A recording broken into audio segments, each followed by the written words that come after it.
And that's why I was so excited to talk to you today about it because, I mean, you've been doing that your whole life, but now using your story and how transformative bodybuilding and lifting was for you, you wrote the book that's behind me. And I was talking to you initially on Substack when you were finishing up and getting ready to move to the next stage. And of course, you're in the published stage, but you're still grinding, of course, because I have so many questions about publishing a book.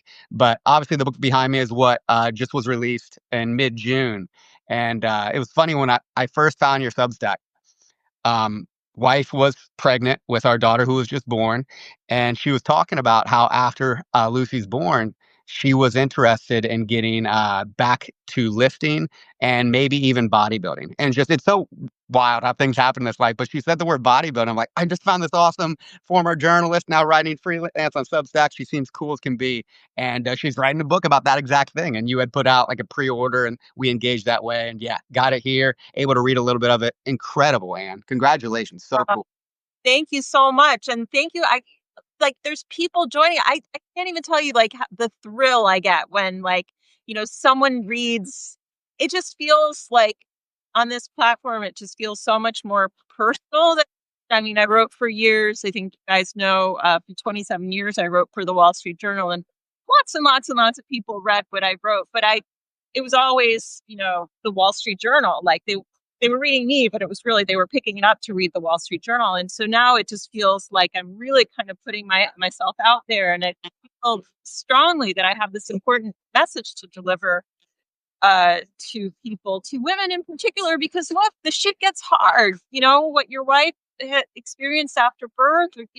It's very hard, and all kinds of things. I mean, in my case, after my second was born, both cases I got hit pretty hard with postpartum depression, which threw me off. I It happened with the first, and then I thought like, well, I'll know what's happening the second time around. It'll be okay because if it happens on the, but it was a different experience, and it was a different heart.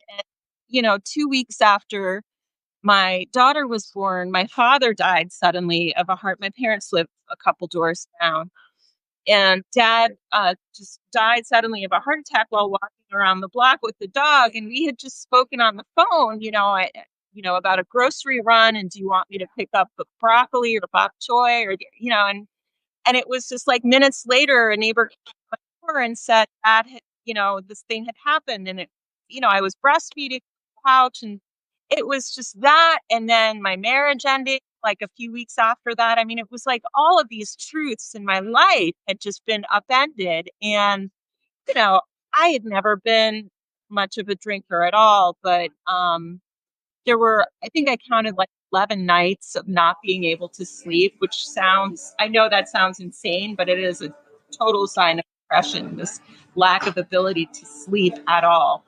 And a neighbor of mine came over, and we were sitting cross-legged on the couch, and I was just like, what the fuck has happened? Oh my. And she said, just have a little glass of, something before you go to bed, and it'll help you sleep.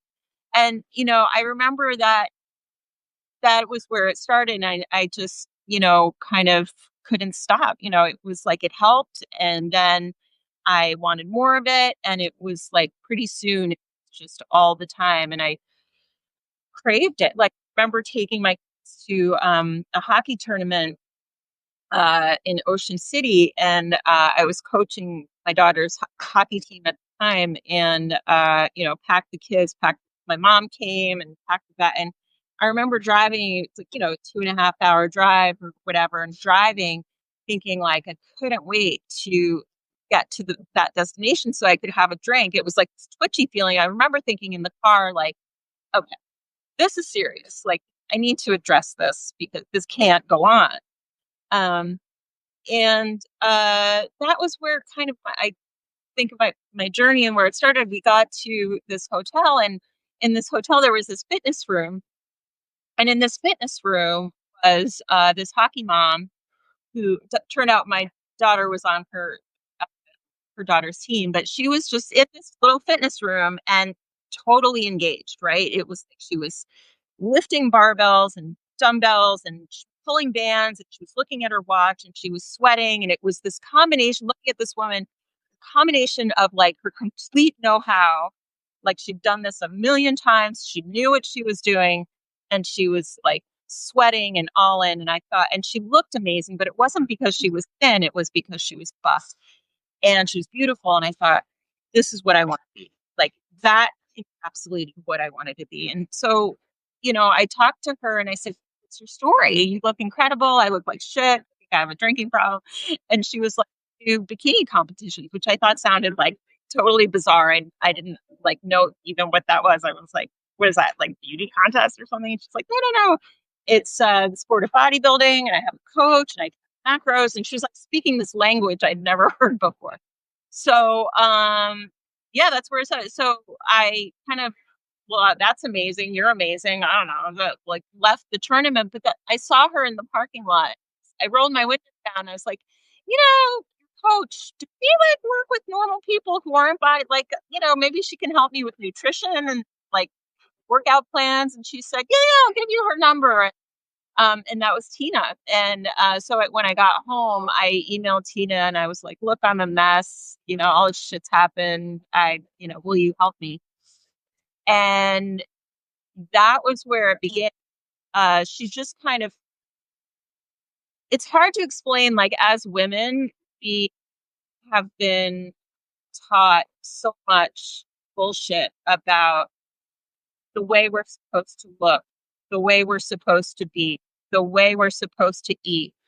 And it's this whole thing of like, not enough, you're not skinny enough. It's all about like becoming less, becoming smaller, diminishing yourself. And I could never meet it. Like, it was always like I could never get there. And even like, I was always an athlete growing up. I was like a competitive figure skater, and then I rode through in college. And it was like once that was over, the construct of fitness studios and, it was all like Pilates or like the mommy marathon group. Like none of that shit ever did anything for me. So like I never, I never, like I had nothing, right? There was nowhere for it to go. So, working with, being in this bodybuilding and powerlifting community really taught me the value of food and feeding oneself. I know this sounds so stupid, right? But it's the power of food, not as something to do less of, but to eat more of and to fuel yourself like an athlete. Because you know what? We are athletes. Like women are like badass. We bring life to the world. We multitask like nobody's business. Like we need to treat ourselves like the athletes and the strong, powerful beings that we are. And so my work in the gym was really about like lifting heavy weights and making more of myself, which was just so counterintuitive to everything I'd been taught as a female. And it was just like, you know what, after that, it was like my life completely changed. And this to me, as a journalist, was an unbelievable thing. Like I knew I was looking at like a sample size of one, but it was like, from the get-go, I performed better at work. I started speaking up for myself and saying no. And, I was more productive and my ideas were more brilliant. And I started dating again, like started wearing lipstick again and taking care of myself. And like, I just, this surge of confidence and capacity, like changed my life. And it was food and it was lifting.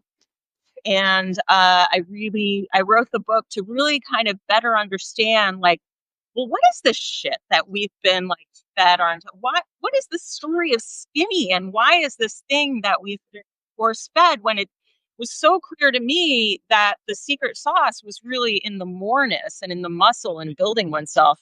And that was so anyway, I'm talking too much, but that was the impetus for the book and my research. Ultimate really kind of showed how women are inherently strong, and that early women were buff, and that is the OG female body. Women early women weren't like sitting around and wondering how to get thin. They were like lifting heavy things, and they were an integral part of agriculture. And that is the body that is the optimal body that we should all strive to have. I love Substack for so many reasons, but like finding people and their empowering stories to use not only to create your own wisdom, but to share with others is one of my favorite parts of it. And there's like a really cool feature in Substack that maybe a lot of people don't look at too often, and it's the about section of each publication. You have one of the best about sections that I've read on Substack. And you've just brought in many of the pieces that you have there. You elaborate on some. I thought you were referring to it. It's so wild the opportunities that maybe come and go or the ones that we decide to take advantage of in our life. And I thought that that happen chance encounter in a hotel gym and that woman's coach was Tina. I wasn't sure if it was a different coach and then eventually you led to Tina, but for you to find Tina, who you of course just did a live with recently, who is an amazing woman herself, right then and there at a time you need it in life. I mean, man, that is just, it's so incredible that you decided to ask the question and it led to changing your world at a time that you really needed it. But your about section, you have a lot of these things that you just mentioned, and you mentioned that you were a lifelong athlete, and so I wasn't sure. I was going to ask you what sports you did growing up. So you said figure skating and crew, Yeah. but then after you got married and became a mom, did you get away from fitness for a while because you weren't interested in the mommy marathon? So did you work out at all for a while, or did you kind of just leave that space of athletics in any way? I There just didn't seem to be any point, like um I just didn't connect. I mean, I'm a little bit older than, so I got married early 2000s. It was, people were doing yoga. I think Pilates was kind of, but there just didn't seem to be any point, right? Once you've been an athlete and you're in it and you're training, like competing, and there's games and there's this whole construct, and you have teammates, and there seems to be like a point and a purpose to it, even though we know that we're not going to be doing this as professional. It's just like to do it to achieve a certain body ideal just wasn't interesting to me. um And you weren't thinking about, like, the potential other, benefits that you've mentioned, that it enhanced your mind, your creativity, how you felt, your confidence. You weren't thinking that way after getting married and going through, so, I mean, I'm sure you experienced it when you were younger, but you're speaking to this new realm that you came into and those benefits. Did you experience those benefits when you were younger? Or has lifting provided you something new, or maybe just at a different phase of your life where you had forgotten and then needed it most? I remember in college when I broke through, that was my first experience in the college weight room, and I loved it. I remember loving it then. And there was just that sport was interesting because it was like first time, I'd been a figure skater, and we're like, small, petite, skinny bodies were the optimal. But now here it was like big sort of powerful horses of women were kind of, and it was, lifting in the weight room. It was all new and kind of wonderful. But yeah, when you become a grown up suddenly, it's like you enter the work world, and I entered the newsroom, and it was this, in a way, the hustle of that journalism and the newspaper kind of that fueled that sort of like athletic mindset. Like I was a hustler, and I was like, I wanted to be a reporter, and like I was in this like environment of all the best journalists. It was just like, it was just this incredible time. So I guess in like the mindset sense, that was where my energy went, which was fine, for a period. Life is like seasons, right? Um, I happened, so I married the father of my children. I'm no longer married, but good friends. Is was a reporter at the paper, so I was all in on that. Um, and then motherhood and that. So I look at life as you know seasons, or nothing is forever. And bodies are malleable too, that's always something that I tell people, like, just because you're, in this body right now, like, if you're dissatisfied, it doesn't mean it has to be forever.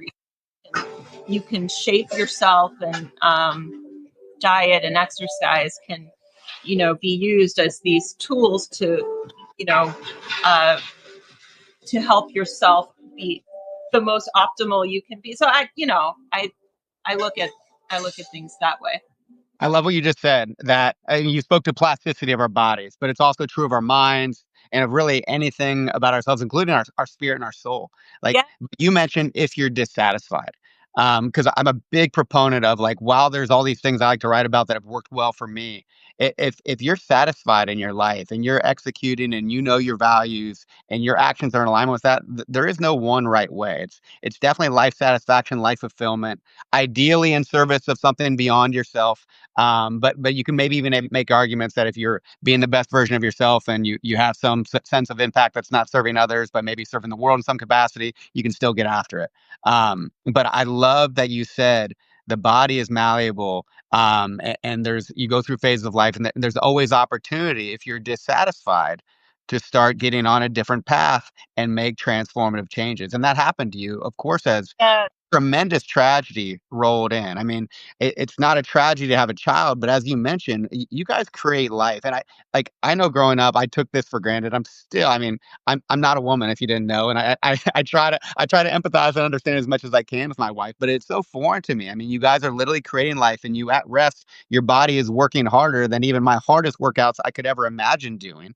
Yeah. You're trying to fuel yourself and your baby, and spiritually, you are so connected to this life before it's born. Of course, after it's born, it is literally an extension of you as a mother. And postpartum depression, for a variety of reasons, can happen. And no one's to blame for it. The hormone changes, the time in your life that happens, all of these uncontrollable factors can hit you. And so you mentioned it hit you in different ways twice, but that second time, and how far apart are your daughters? Almost 4 years, three and a Four. half. Awesome. And Yeah. so you had the birth of your daughter and the challenging aspects of that, losing your father, and your marriage was on the out. So all three at one time. I don't care how ready your body and mind is for that. That is going to hit anyone and knock you on your butt. And so I can only imagine. And when did that happen? When was that? Well, this was quite a few years ago. 2015. So, and the drinking was 16, 2017, 2018. So So, I started working with Tina 2019. so it's And about 4 years of trying to find your way, developing some negative coping strategies that you hadn't before, and then an off chance meeting someone in a hotel gym led to Tina and led to changing your life around. yeah, it's Wow.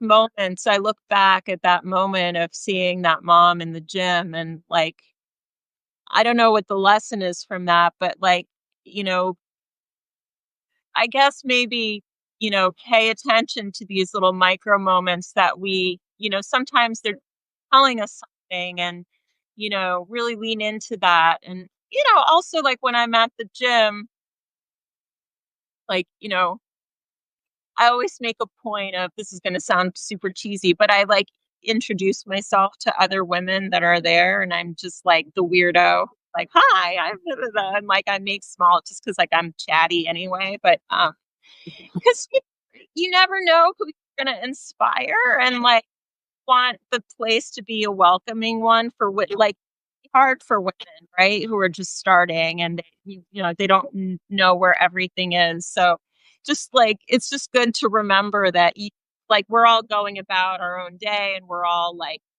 stressed about something or worried about, but like, be there for someone, like open yourself up to that universe, because like, who you can inspire. And with this book, I mean, I got to tell you, it's crazy, right? Like, I spent 4 years of my life like pouring myself into this thing, and then like, you don't ever really think like it's gonna be out there in the world, right? Like, just so focused on like the deadline and getting it to the editor, and then the next thing, and like, then like you realize, holy shit, like people are gonna read this. And A like, lot of people are. I'm like, and I've it's been amazing to like get emails and stuff from people saying like, "Oh my god, like my life has hit the skids too, and you've really inspired me to like I know I'm like supposed to lift weights. It's good for me and like really helps to have this. And like I'm gonna, join a gym. I'm gonna start doing this. And thank you for like that's so freaking cool. Um, And to say a lot of people are reading it is an understatement. You are blowing up and for good reason. But the reason is really like who you are as a person. And what you just said was not cheesy at all. It's why I'm such a fan of you. You originally, I mean, you were an athlete growing up, but you got away from it. And then this environment of lifting, like for many people who are not already lifters, that is an intimidating environment. I experienced the same thing in mixed martial arts and jujitsu. You walk into a gym and you have these stigmas and stereotypes about what that is. You making a point to introduce yourselves and provide the potential opportunity to give back what you had happen to you, that is there anything more beautiful than that? Like, and that's your reason for writing this book. You are trying to serve others in the way that one person served you at a time of need and making these environments that could be potentially beneficial for somebody else welcoming, opening, rather than like the secret society that we have. Like there's so many outlets out there that can help people. And without question, now we're so lucky to have so much evidence behind the benefit of strength training for anyone, regardless of what your goals are. Of course, men or women. I love when you were talking about women of the olden days. Like, no, they weren't these small, feeble, weak individuals. They were strong and capable because they were managing the house, managing the children, managing the farm in a variety of ways that yeah, men would have a hard time not only back then but today balancing when you think about managing children on top of the physical tasks. So you need to be strong both in spirit, mind, and body. And so to bring back that mindset today's day and age, it has tons of byproducts that are beneficial. But absolutely, it makes you more capable. It makes you more confident. And then as a writer, you're mentioning that it flows into your creativity and you sharing that message. That's what I love about Substack. We have all of these human creators in today's day and age sharing their story, their vulnerabilities, because there's some aspects of your story that some people maybe would be ashamed of for no good reason. Shame is you hold on to your identity for mistakes you've made. God knows I've made 100. But when you can get to a place where you tell your story in a way that makes sense to you and then be willing to share it, who knows what life you could change. And I have no doubt, well, you're seeing it already, but you're going to be changing a lot of lives and you're changing a narrative around what is strength. And it's yes, it can be facilitated with weights, but it is much more than that. And I love how you speak to that. It's strength of character, it's strength of being vulnerable, it's strength of trying to provide opportunities to others in ways that have been beneficial to you. it's interesting. I was sitting here before we started talking, and I was working on my Substack for next week. And one of the things I've been looking at is the skinny talk trend. I don't know if you've come across that, but Wall Street Journal just did a piece on. So these are TikTok influencers, young women who are doing videos about how how they get skinny and why they want to be skinny, and it's the hashtag is skinny talk. And I find this so demoralizing because it's just like this thing that will not go away. Like it's not new. We've seen this before. And this is just an out there version, of, the crap that I grew up with. And, I think about this. I really became enamored of this piece of research at Cambridge.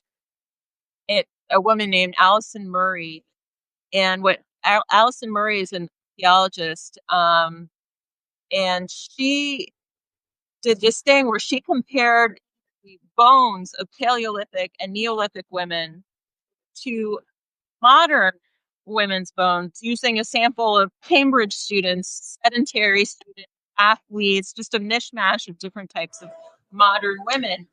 And what she found was those Paleolithic and Neolithic women's bones were the size of Olympic rowers today. Their upper body strength was the size of modern Olympic rowers. And so this spoke to me so much. Like it showed that women weren't out there, berries in the field while the men hunted. They were lifting heavy. They were an integral part of the actual story.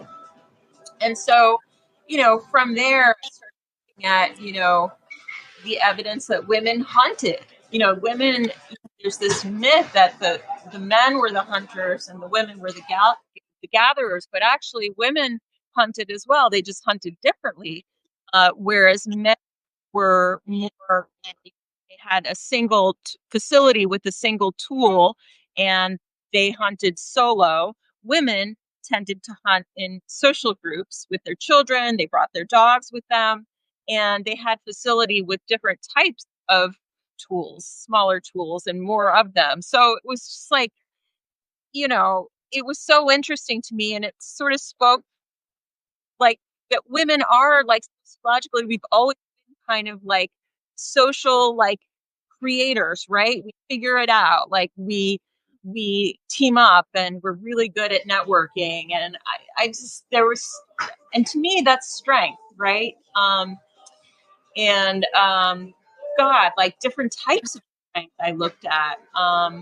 That there's evidence that if you look at a single definition of strength, like just brute force, the ability of like picking up a rock or whatever. Well, yes, like men have stronger upper body, bigger hearts, but you know, in terms of endurance, and if you look at studies on the ability to withstand, to hold positions, women are able to do that better than men.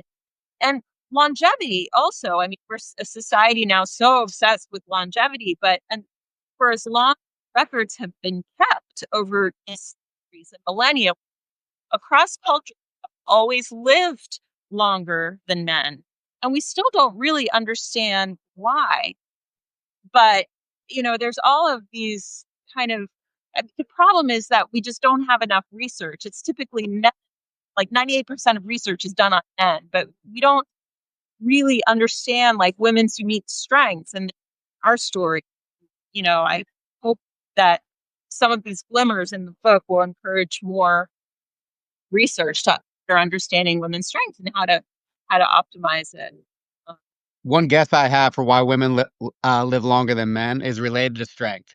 Men tend to get tied up in the fact we're physically stronger, while women have physical strengths but are mentally and spiritually stronger. And the spirit and the mind play a lot into our longevity and health, if not more so than our physical strength. It's much more than that, obviously. I'm not a researcher. Well, I guess I am a researcher at my current duty station, but in auditory performance and audiology, not anything like that.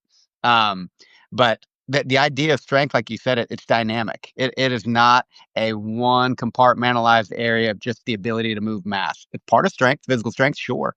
Um, but if that's all you're focused on, you're going to leave a lot on the table, even in the physical domain, let alone the mental, the spiritual, the social domains. And like you said, social animals, you can always do more with more people. So if you can work collectively, you're going to be able to accomplish more.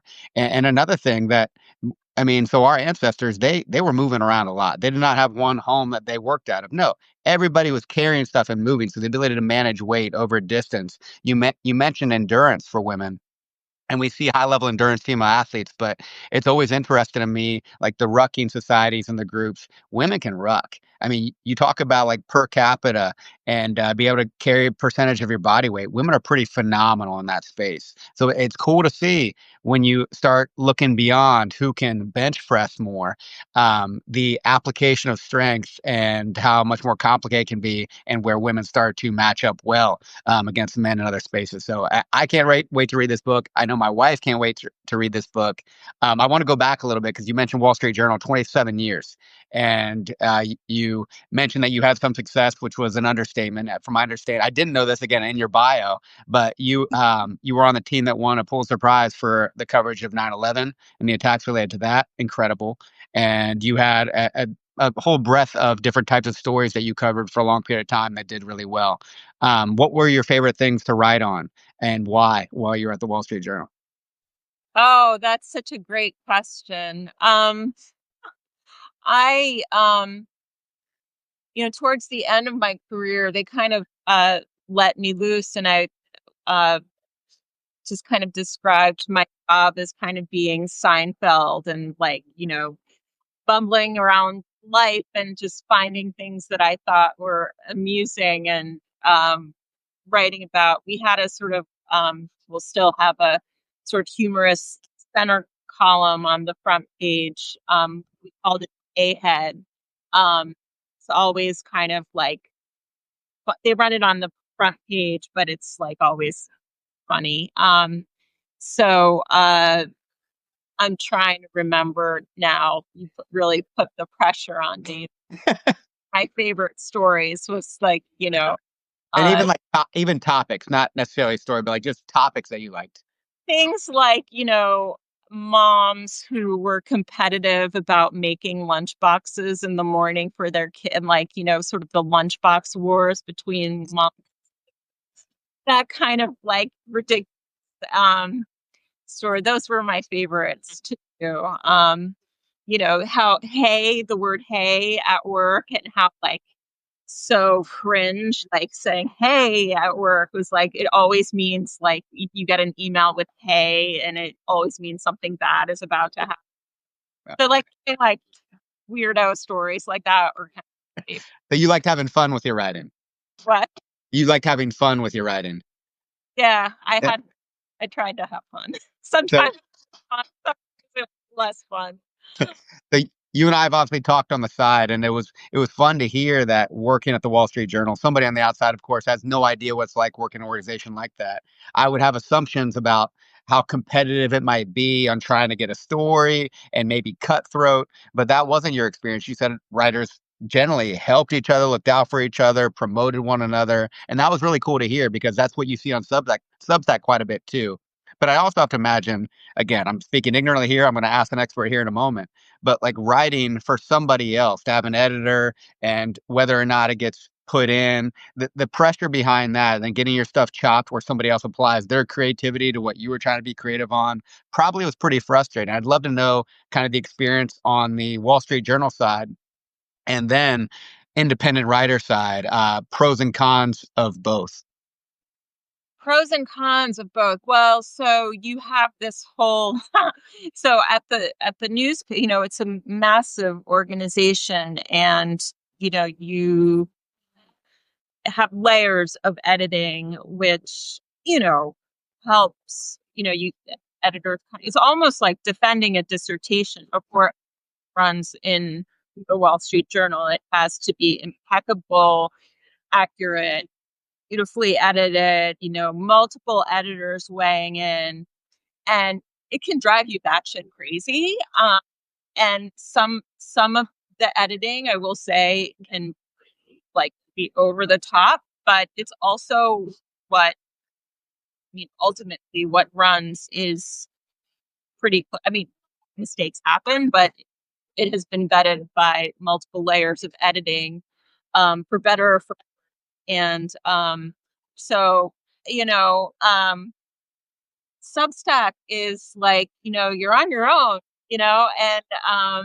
and I think that's kind of the beauty of it. There was something, I think it was the New Yorker or some magazine wrote a piece about, I'll have to find it, Kyle, and send it to you, but it was about how, God, there are these like big league writers now on Substack, and they're totally unedited.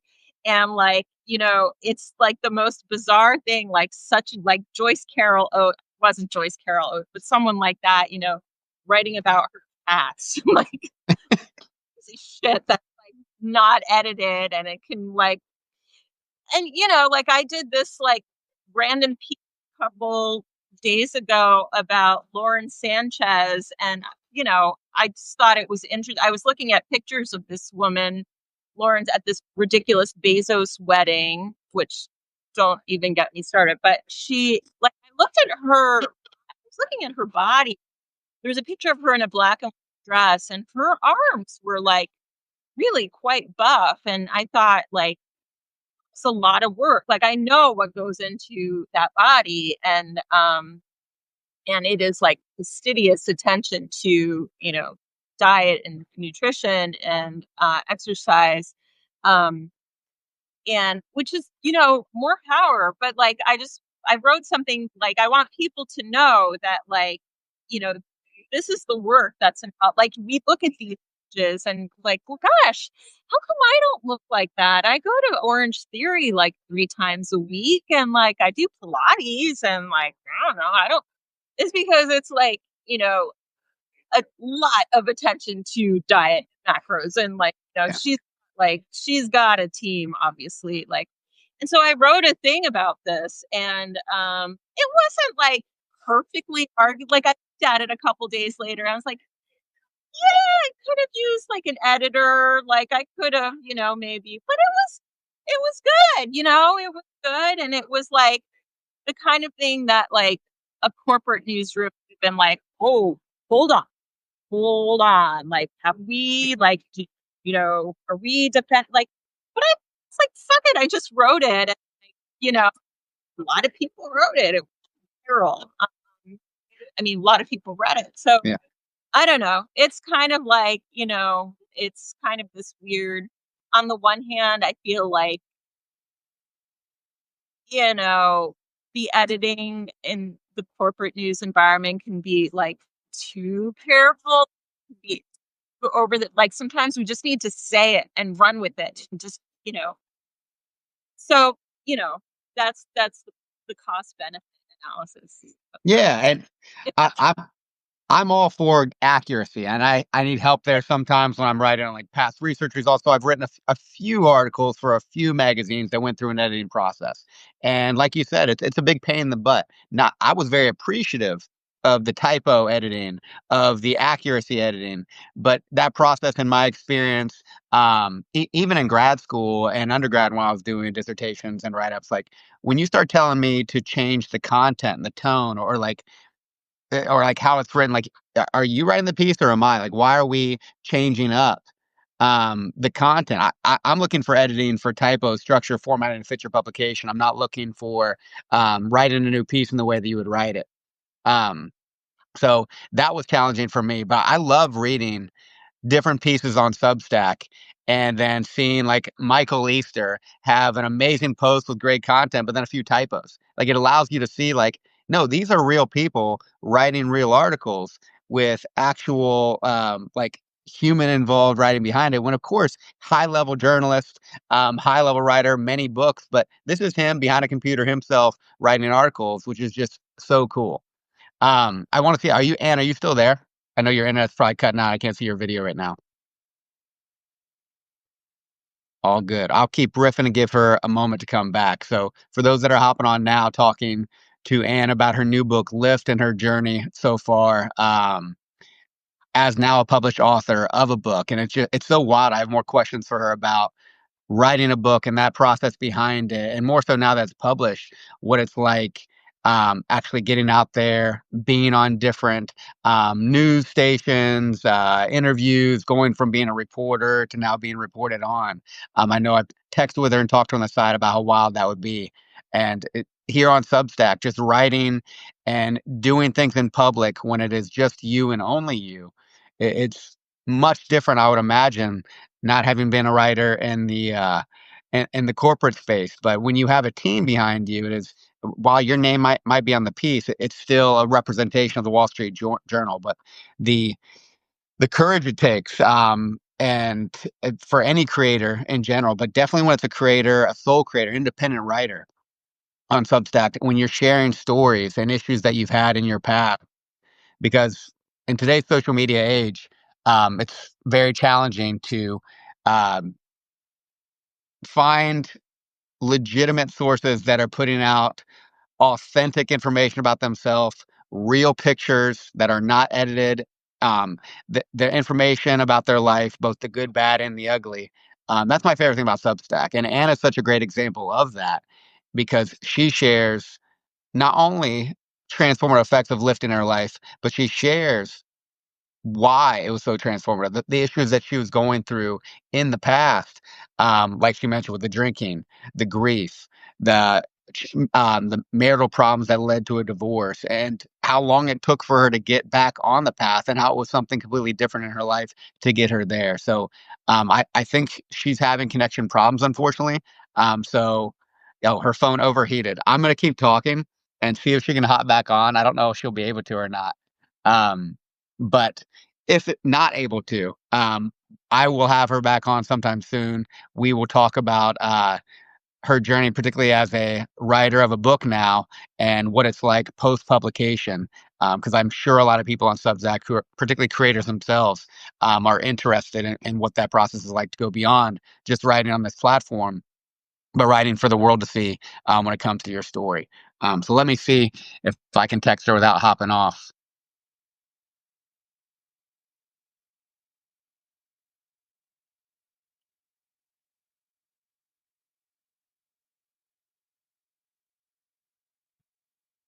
Okay, I'm still on, I believe. I'm going to give her a few moments.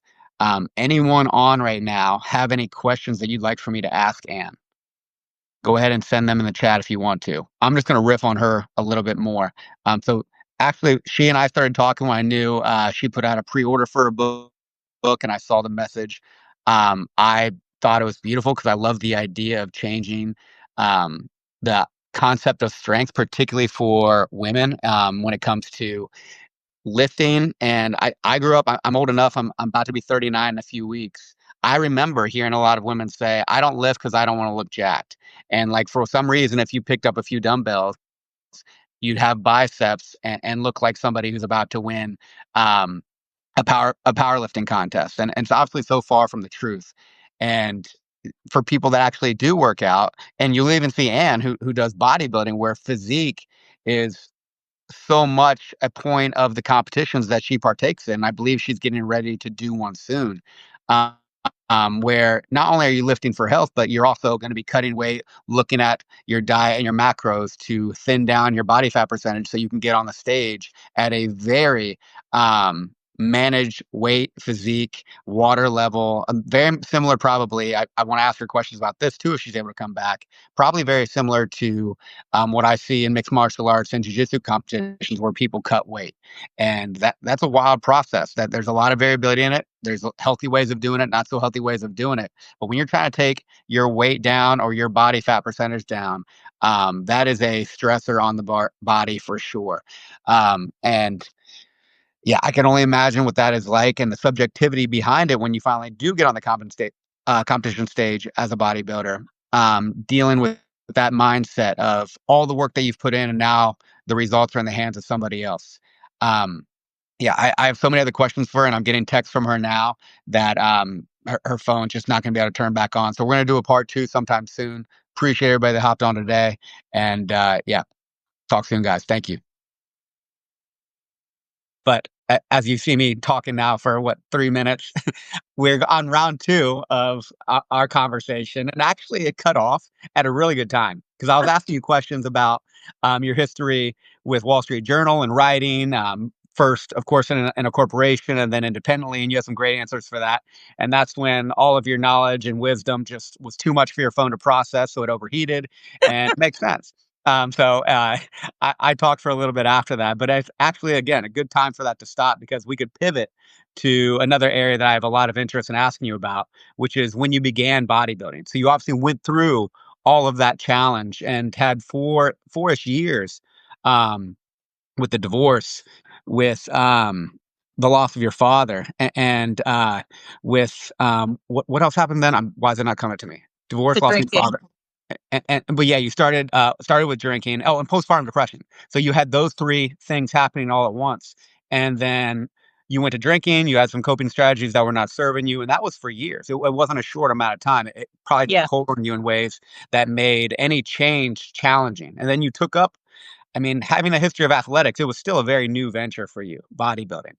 I'm really curious about when you had that moment in the hotel, you became interested and you made contact with Tina. I mean, it must have been not more than a year before your first competition. Tell me about that year from first time that you started intentionally training in bodybuilding and what that was like, how hard it was, what you liked about it, anything around that first year.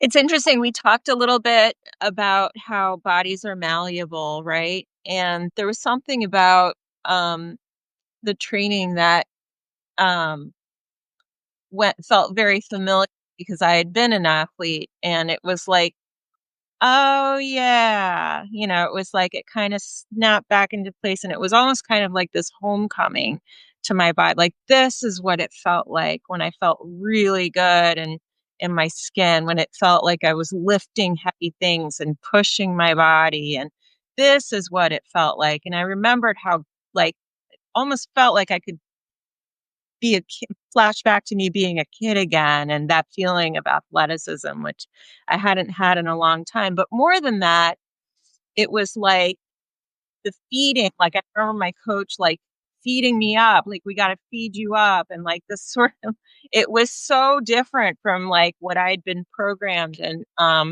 like, lifting heavier and, like, putting on more weight and, like, the moreness, right? And it didn't take very long for my body to start, like, snapping back into something. Like, I could see, like, muscles popping up. I was leaning out, which is ironic, right? Since you're eating more, but, like, my body composition was changing and um, seeing growth in my body was cool to me. And I was in this closed Facebook group of other women who were bodybuilders, power lifters, and it was all about, like, oh my God, look at this muscle I grew, and, like, taking selfies of themselves in the gym. And they weren't thin, they weren't like model beautiful, but it was just like this, oh my God, go girl. Like, I see a bicep. Like, it was kind of this almost so this kind of positivity, and these cool women that I didn't know, but I just felt like I was, like, becoming friends with them through this closed group. All of these messages I was getting um shifted my mindset, and feeling like an athlete also um makes you accountable to yourself, right? So it was like no longer like, oh, I'm just schlepping in to a workout.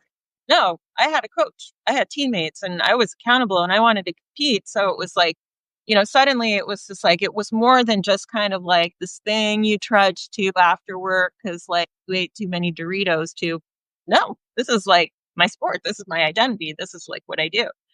So it's just kind of all those things, like, think I was telling you before, just, like, made me feel really good, and it changed my mindset completely. I just was filled with, confidence and, you know, not giving a shit about things that didn't matter and, like, kinda sticking up for myself and just, like, having confidence in my ideas too, just everything. Amazing, amazingly powerful.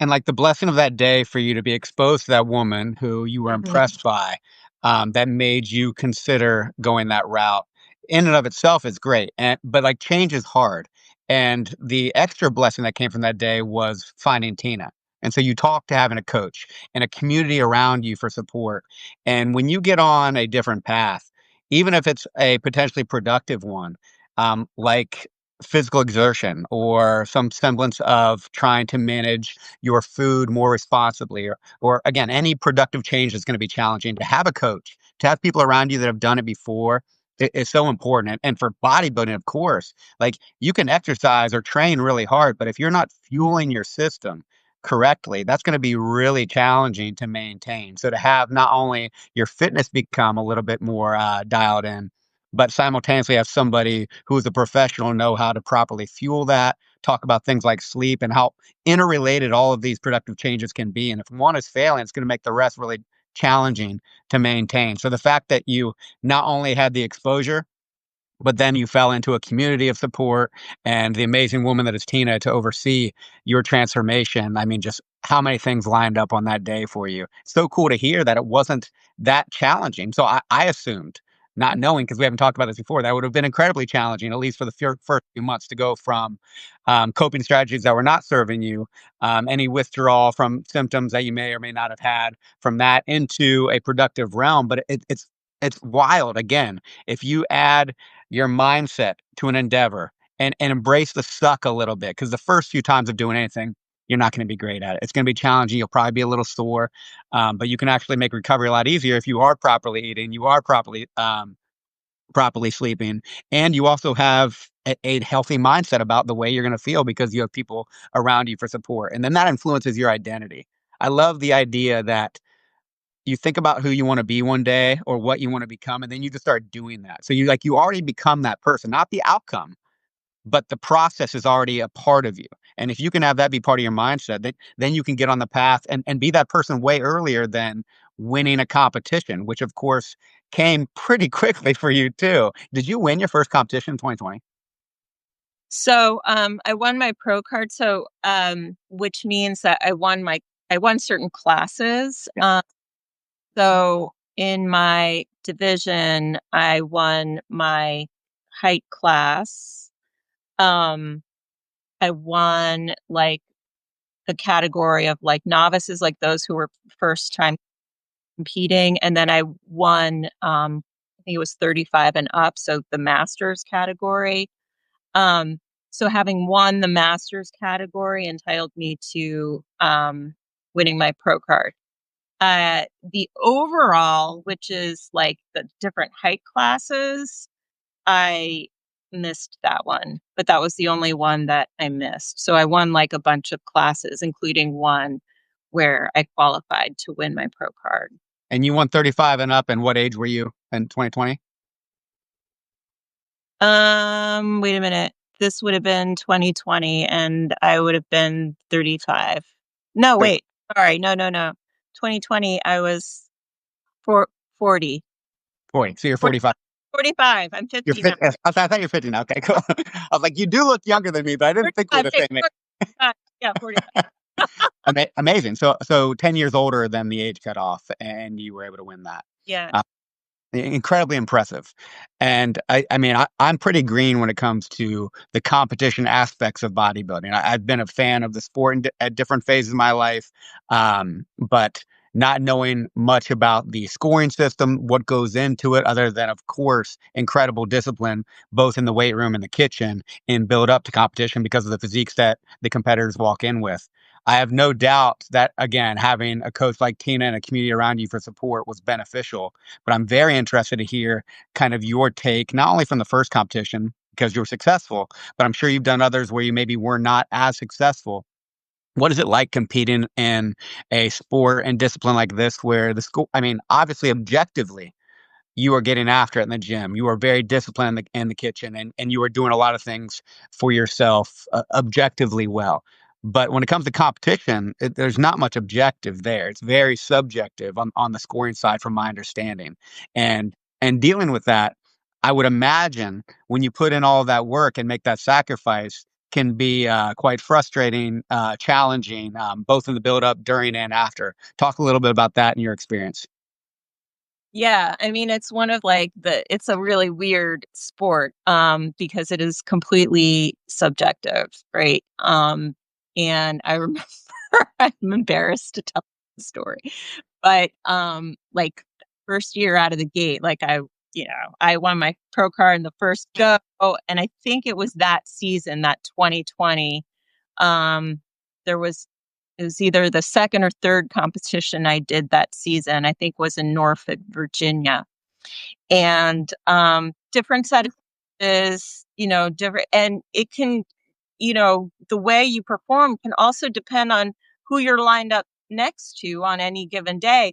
That affects how you look to, the 5 or 6 judges in front of you, how the stage looks, how the lighting looks. Like, there are all kinds of, like, you can present, like, best package, and you can, kill yourself for weeks and months, but, like, it all can kind of be a crapshoot on the day of, depending on, like, a set of variables. So, anyway, this was I I loved the business, and I remember being on a stage next to it was the masters competition, and I felt like I was far and away, like, the best one on the stage, and I was so sure of it, right? And then they called out, the way they call out is like 3rd place, 5th place, 4th, 3rd, and then I got called 2nd place. And my face must, like, I'm not good at hiding my, um, emotion on my face, and my face must have fallen, and I could hear my coach in, uh, in the audience. She called me. She didn't say Anne Marie. She called my number, or maybe I think so that other people couldn't hear. She called, fix your face, or she told me to like, kind of like in a fuck Right. you, um, or smile. She said, fucking smile. Like I was like, but like such poor sportsmanship, and I just like, um, I always kind of remember that, like, just keep, just don't. It can go any way. And that one where I won my pro card, that Masters, like, it could have gone either way because the woman that was right up against me looked great too. So I mean, you just never know. And that can be incredibly frustrating, but it's so cool and fun to like get to that point, right? And to like be so sharp with your training and so sharp with your nutrition and the complete insanity of like show day. It's just kind of something. And like the cast of characters, like all kinds of people from all walks of life. It's just something that I've really enjoyed. This last, I will say, so I'm competing in later this summer, August, and then September, and then hopefully, if I do well, I'll October for national. And I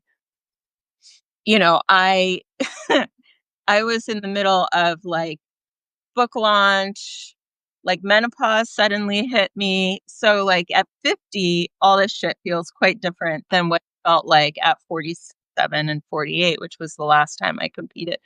So I mean, I'm not little perfect, right? So I was like, I'm gonna compete. I'm gonna be like I had this vision that I would be competing when my book launched. Like my book launched June 17th. And like my check-ins with my coach all sucked. Like I could not get on the horse. And she was like, you don't have to do this. You don't have, and I was like, no, man, no, I'm gonna do it. Like I can do it. And like it was just not happening. So now like I feel like finally now that the book launch has happened, like I'm with it now and you really have to prioritize it. That's the thing. There's no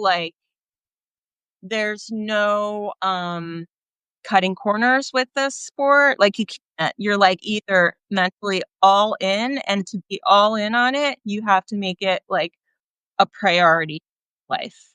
Um that's just it. So you have to make choices. Like I'm not like putting myself in situations where I'm going to like be at a party or attempt or go to a restaurant and be tempted to like, have the lasagna or, whatever. Like you just have to be like totally in the game and be able to say no to a lot. And it's not like this is not normal life. Like if it was easy, everyone would do it, right? So this is what competing is, and we don't do it all year. We don't do it every year, but when we do it, we have to be all on with the nutrition, with the training, and to be honest, like the nutrition is 80% of the ball game. And I was gonna ask what's harder. I assumed it was the nutrition over the training. 100%.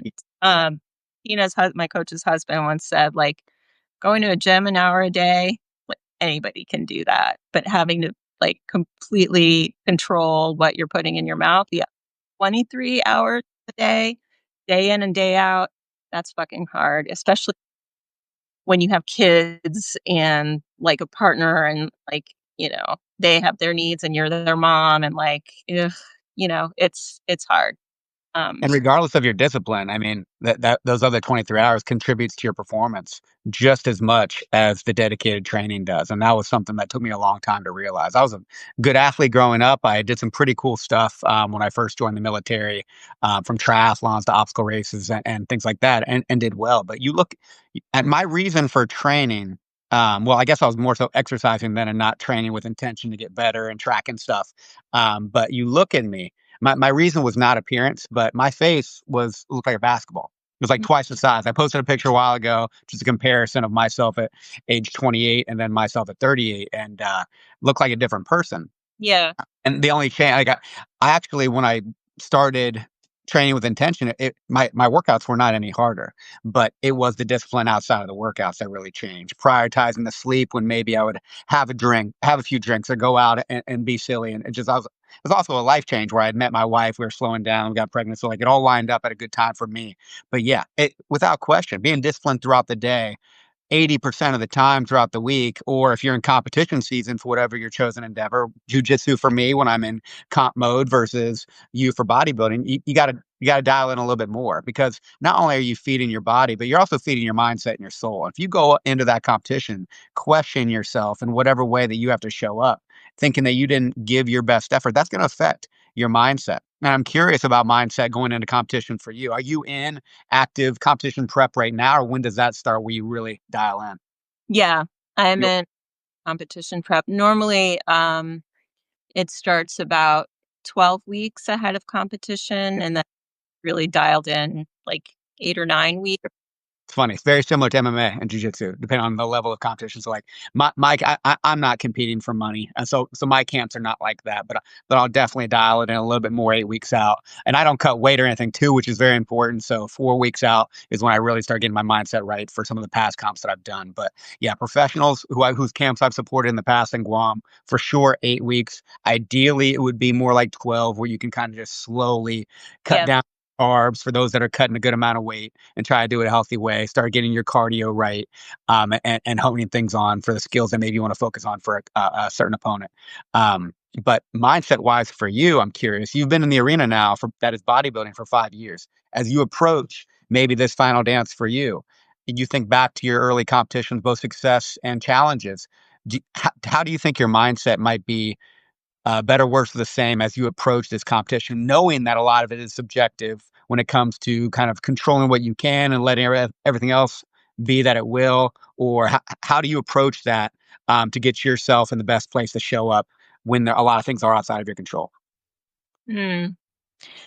I think like knowing that you did everything you could. And it's funny, like the older I get, the more confident I get. I'm like the last time I competed, I felt like I did really well. And I remember being next to women like that were easily half my age and feeling like I really like, oh, I don't know, there's something about it's like the one sport where like what they call muscle maturity um really helps you.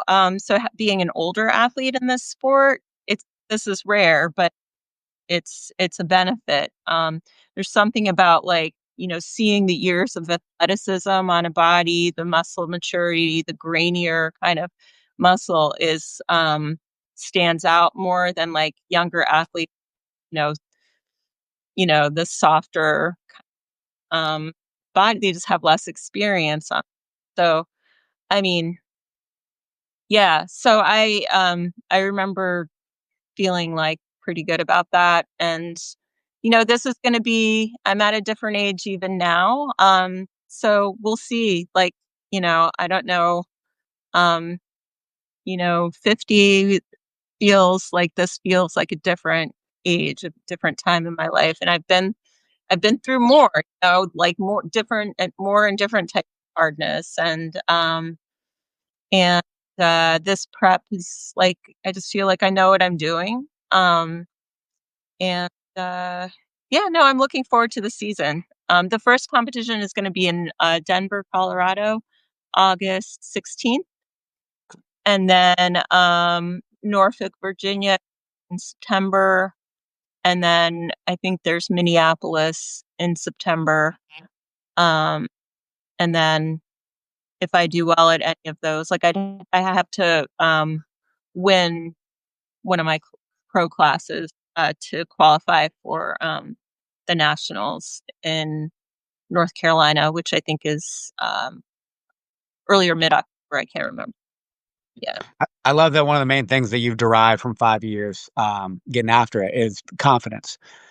And we can always have expectations of ourselves that are high, but confidence really, like authentic confidence, comes from experience. It comes from having been there, having those lessons, both hard and positive, but hopefully still with success, you can find lessons for improvement when you really start getting good at your craft. But yeah, confidence is derived from experience, and you're speaking to that both practically and subjectively, which is so important in life in general, let alone a competitor. I'm curious if for a more specific question around mindset going into competition, how much do you focus or even consider outcome? Obviously, you want to win, but knowing it's subjective, thinking about like your opponents that you're going to be against, or all these other things that are really outside of you, versus focusing on the process, showing up in your best way, knowing that you did everything you could. Um, yeah, kind of what's your balance there? What's your approach to that part of it? Yeah, it's funny. Another thing that I think comes with confidence when I kind of first started, I really just wanted to win. Yeah, And I was pissed when I like, like the story I told you, like if I came in second, I'd be pissed. Um, Now it's like, I don't know. I think coming out with the book just makes me feel like this is the best thing that I could have done more than any like plastic trophy that I could win. Just like coming out with a book that I really feel will help women rethink their relationships with their bodies and muscle. So I don't know. It's not like I don't care about like obviously I want to do, but it's less like the front and center thing in my, you know, goal structure. I would like to see how I would like to look better than I did 2 years ago. I'll be interested in comparing um my package this year with the way I looked 2 years ago. But the rest like, I can't really control like who else shows up and how they look and they work hard too. And I don't know, it's more like I don't want to look like shit, but like care less about like the way I honest to God, like than the way I used to. Um, it's more about me. Like so so cheesy, right? Me versus like I don't know, you hit a certain point where it really is. Um um and hopefully my kids will come and we'll get to visit Denver a little bit. It'll be fun. I Yeah. love that. I, Yeah. I'm playing with a piece right now. I have all kinds of drafts and stuff that I work on. I want to get inspiration. And I dive into it a little harder. But one is just like how important it is to define success for you. Like, what is winning for you? And I truly believe like you can win in anything every day, all the time, based on how you approach it with your mindset and how you're defining success. That doesn't mean you objectively get a gold medal every time you compete, but knowing who you are, your capability, where you're at, and also what you've done. Having prior outcome based success really helps. You've gotten that plastic trophy before. You have done pretty exceptional things in this sport in a short amount of time, considering where you were and where you are now. But you're also now transcending the sport with the book and sharing with others and helping other people. And that's a bigger impact than any amount of trophies you could ever make. That is truly beautiful. So knowing that is the success that you're focused on, while still, yeah, you want to go out there and give your best effort. And best effort, in my opinion, is way better than playing it safe in some of these competitions just to get that objective W. Teach his own when it's professional. You need those wins. I get it. But asking yourself that why, defining your win is so important because you can be successful without getting first place. But again, for you, it helps that you got in first place before because now you can help redefine it more. But I'm stoked to see how August, September, and whatever is next goes for you. But I'd love to hear that you feel like you've won already because you absolutely have. Yeah. No, thanks. Yeah, there's something beautiful about like being able to give back. And I don't know, I felt like this whole experience I actually had something important to say. And really women have suffered a lot like by ideology. And it's taught me the sport has taught me a lot about food and the importance of feeding yourself well. And you said something earlier about like um it's not hard. It's true. It's not it's what I would say is it's simple. I It's well, it's not easy, but it's simple. And in food, I feel like we get hit with so many marketing messages, right? Like that confuse deliberately. In fitness, in the fitness space, also, like there's so much nonsense. Like special watches now that track your everything and Bosu balls and gizmos, and it's like, honestly, you don't need any of that shit. Like, and like food marketing is done in such a way that like, oh my God, like something is suddenly like the second coming. Like first, I remember doing a story about cauliflower, how cauliflower was the super ingredient. Then it was sweet potatoes was like the super ingredient. Now it's like creatine is like the thing that there's no, there's no magic bullet. It's like, you know, it's make your own freaking food. Like stop with the takeout and eating out in restaurants. You're like blowing your money and like the quality of the food isn't very good. Like keep it simple, stock your fridge well, protein, I everything is like very protein forward. And the workouts are not none of my workouts are like kill yourself. Like, I'm not like dying in a ball of sweat like on the floor, but they're, I do like 6 things, 3 sets of 8 to 10 pretty much. One day might be a focus on upper body, another focus on lower, but and I'm very consistent. Like I'm very consistent and I have been for years. So that's it. Eat simple food, eat lots of protein, be super consistent about your workouts. I mean, there's not a lot of money to be made like that, but that's basically what is it easy? No. Is it simple? Yes. So that's it. Yeah, any domain can get complicated really quick, particularly when you wanna market a new product for a in relation to a certain domain. You wanna make it more complex because we like shortcuts, we like efficient solutions to get on the path, and a lot of like Bosu balls, they are cool, but they're not gonna transform your life if you're not consistent with it and you don't have intention behind what you're doing, for a particular, goal that you have for yourself. So like cool tool, but you don't need it to transform your life. So I completely agree with you that a lot of what can be done to get yourself healthier, both mind, body, and spirit, you don't even need a product. I love functional fitness, just body weight workouts. I like using all kinds of tools as well. But you said it, consistency is key. And that Yeah. is the hard part. Anyone can do a workout one day and be really sore from it and then take a week off or avoid that because then the nutrition, the sleep's not tied to it, or they made it too challenging. So you said a lot of great wisdom in what you described there because you are a high level competitor in bodybuilding, but you aren't killing yourself. You are very intentional about your training to change your physique in the way that you need to for competition time while fueling it the proper way. But again, you're having a coach, Tina, behind you to help guide you on that path. I think that is so crucial for anyone who does not have deep depth of experience in a domain that they want to get into for productive reasons. Coaching is invaluable. Because there's so much great knowledge out there online, and a lot of me included. I'll avoid spending money when I don't have to. But if it is a new skill that I'm trying to develop and I'm trying to do it the right way and save myself a lot of time and maybe even money, because by the way, time is money. It just you define your monetary value, but because time is one of the most important assets that we have. But a coach can make things just way more efficient and functional in a new domain. And it's so cool to hear you say that. And I love that you're now sharing some of your workouts in video format. We were talking before we hopped on live that you're starting to play with like TikTok. And I know when you were at that bougie gym 2 days ago, were you recording some content as well? So you're putting stuff out on different platforms for workouts that you do? Yeah. Yeah. So yeah, this like so unlike my personality to put myself out there. But yeah, you have to do it now. You just have to do it and get over yourself. And this is this is the way it is now. So I'm trying to have fun with it.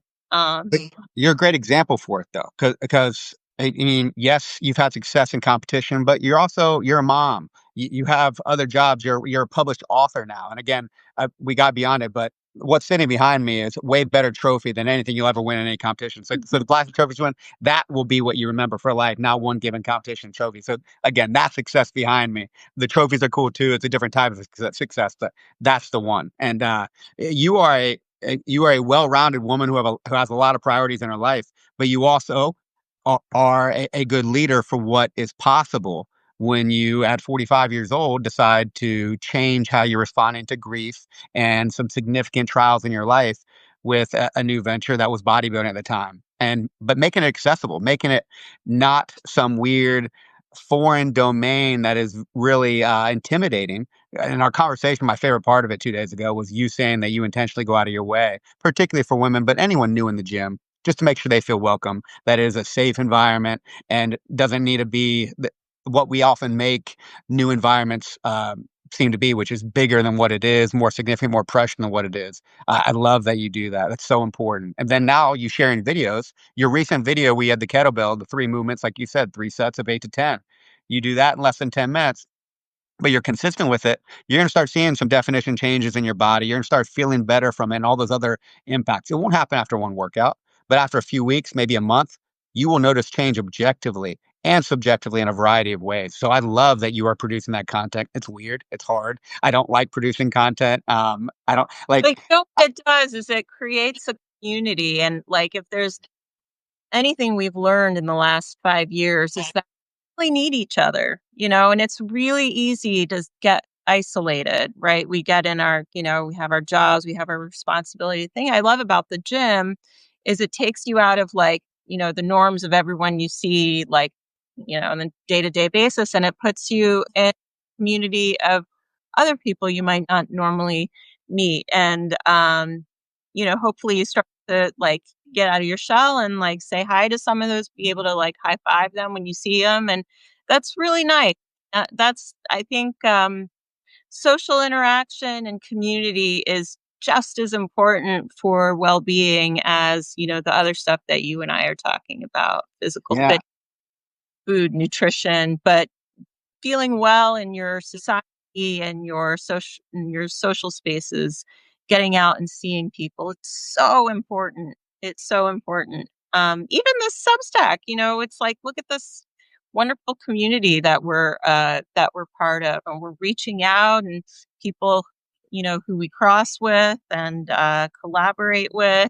It's uh, it's really a beautiful thing.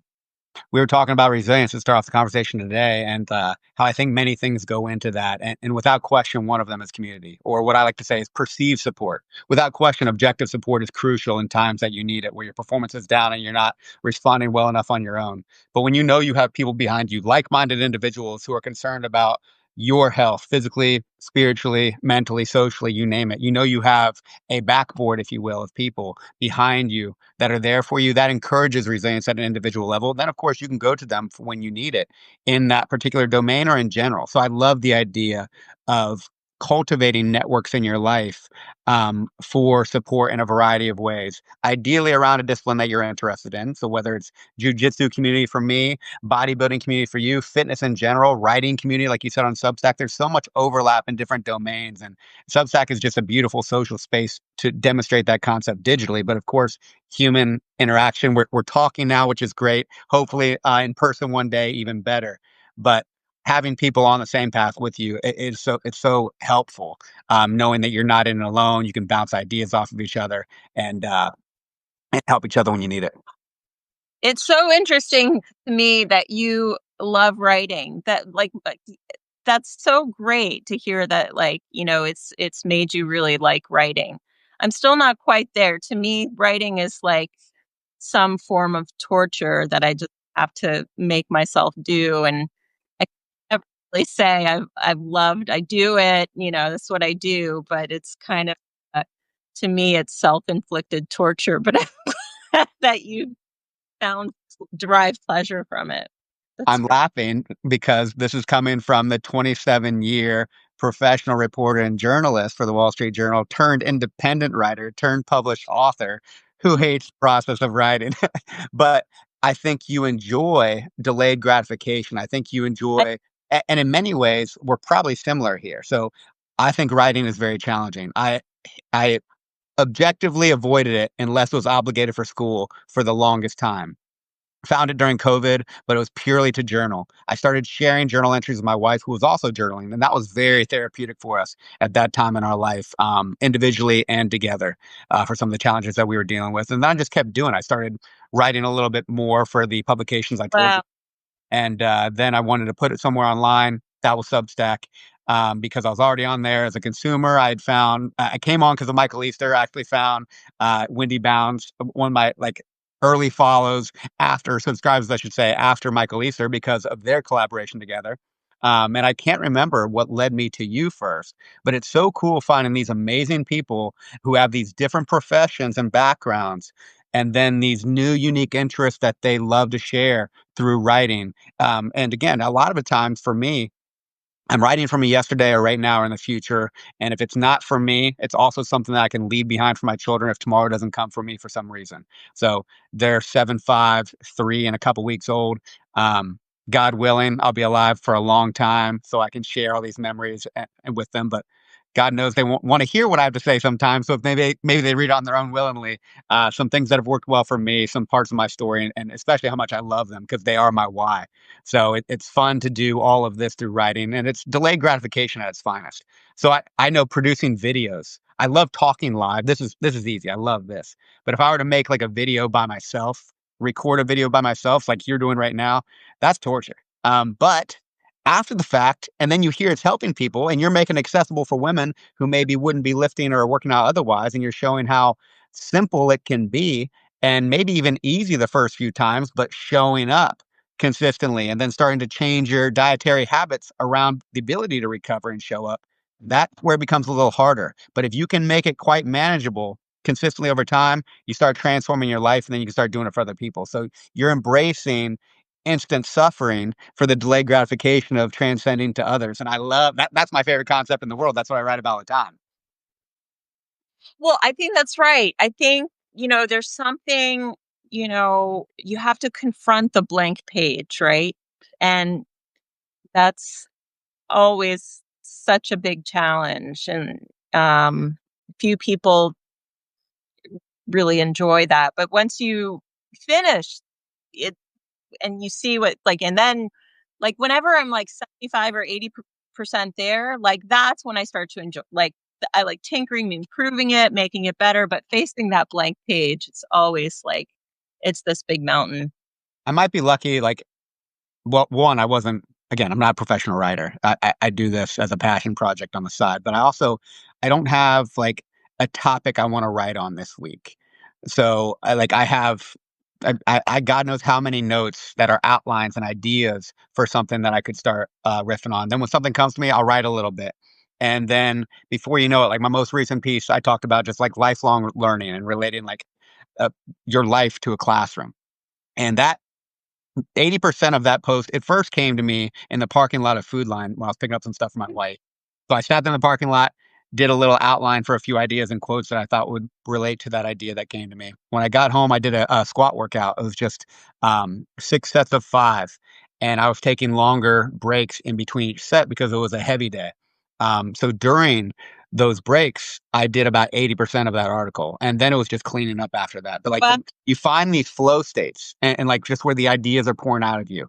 Again, this is not my profession. I'm probably lucky for that. Like I don't sit down at 6 a.m. and wait for the muse to come to me. I do have my morning routines that are much easier than that, like the reflection on a quote or something. But a lot of the time it is just like as these ideas come, I'll throw a few down and then I'll find the next period or it comes to me when I just start flowing. And the process of flow in any endeavor that you have some competency in, it's one of the most beautiful experiences in the world. And I really enjoy that aspect of writing. So I guess I'm lucky that I don't have the same pressure of here is your deadline for this piece that you need to write. And are you experiencing that more these days now that you're beyond publishing of a book? You have a lot of obligations related to marketing of that book, and I want to talk to you about. But when it comes to writing on Substack, it's more independent, where your heart goes, more fun. Are you experiencing that flow a little bit more lately? yes, yes. I mean, now I am. Yeah. Trying to squeeze it in with like all the marketing and the book stuff was very difficult. Now that that's kind of died down a bit, having more space of time to really, and really that's it's whether it's training, whether it's like giving something the space of time and letting it kind of be its own priority given and not feeling like you have to rush through it. That's what I really love. That's where I really, it's okay to have like different responsibility, but when you're in something, I really like to be to devote everything to being really present in that thing, whether it's writing, whether it's my training, whether it's being with my kids. Um, that's really something I've learned recently, like not to feel scattered and not feel like I'm not doing a million things well, but really give each thing its own kind of focus and being so. I'm still working on that. That Yeah, is an opportunity for me. So, like, yeah, having that true presence in one given thing, just from balancing everything in my life, I find myself pulled in different directions at different times. I feel like I manage it relatively well. I check in with my wife to be sure I manage it well. I check in with my kids to make sure I'm showing up for them in the way they want to. Because spending time, quality time with them is a number one priority for me. yeah. And so, like when I do let them know a lot of times. I, what is your process for writing, by the way? Are you pen to paper? Are you computer? Or are you phone? Or what do you do? Sure. I often say I think with my fingers. Like Yeah. I've just, um, yeah, I'm not pen proud just of it. feels really weird to me. Yeah, I'm not proud of it, but I think with my thumbs. So I am a iPhone writer. Really? I Uh, write in notes on the iPhone, but then of course I'll copy and paste it onto Substack, and then it'll be uh, a draft, and then I'll edit it on the computer for finishing. But a lot of my favorite writers, when I've had conversations with them recently, a lot of them are pen to paper. I'm like, man, that's so cool. I can't wait to get back to that. I have my excuses because I'll in between stuff on the toilet when I'm playing with the kids, or that's when stuff will come to me, or during the workout. Like I don't have this. Like I'm taking an hour right now to work on this piece, and yeah. every And I'm a believer in like I write shitty, like just get something down and then back and tinkering and but just to like be unafraid about writing total crapola and then, just getting over that hurdle of the blank page to me is everything.